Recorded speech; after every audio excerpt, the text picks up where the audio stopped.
ਹਾਂਜੀ ਬਹਾਦਰ ਸਿੰਘ ਜੀ, ਕਿੰਨੀ ਦੇਰ ਹੋਈ ਹੈ ਤੁਹਾਡੀ ਐਮਜੀਪੀ ਸਰਜਰੀ ਨੂੰ ਸਾਲ ਹੋ ਗਿਆ ਜੀ, ਸਾਲ। ਤੇ ਕਿੰਨਾ weight ਘਟਿਆ ਹੋਇਆ? 57-58 ਕਿਲੋ ਘਟ ਗਿਆ ਜੀ। ਕੀ ਫਾਇਦਾ ਕੀ ਹੋਇਆ ਆਪਾਂ ਨੂੰ? ਫਾਇਦਾ ਆਪਣੇ ਪਹਿਲਾਂ ਆਪ ਕੀ ਨਹੀਂ ਚੰਗਾ ਪ੍ਰੋਬਲਮਾਂ ਲੱਗਦਾ ਜੀ। ਸੀਗੀਆਂ?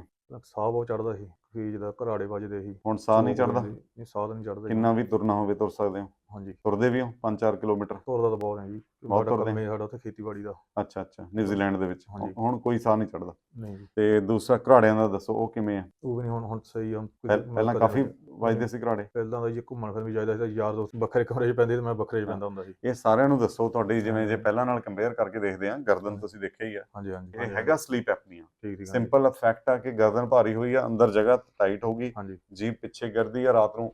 ਹਾਂਜੀ, ਤੁਸੀਂ ਦੇਖਿਆ ਹੋਣਾ ਸਿੱਧੇ ਪੈਣਾ ਵੀ ਔਖਾ ਹੋ ਜਾਂਦਾ। ਇਹਨੂੰ ਸਲੀਪ ਐਪਨੀਆ ਕਹਿੰਦੇ ਆ। ਇਹਦੇ ਬਾਰੇ ਵਧੇਰੇ ਜਾਣਕਾਰੀ ਲਈ ਤੁਸੀਂ ਸਾਡਾ YouTube ਚੈਨਲ ਸਬਸਕ੍ਰਾਈਬ ਕਰੋ ਤੇ Instagram ਨੂੰ ਫੋਲੋ ਕਰੋ। Thank you.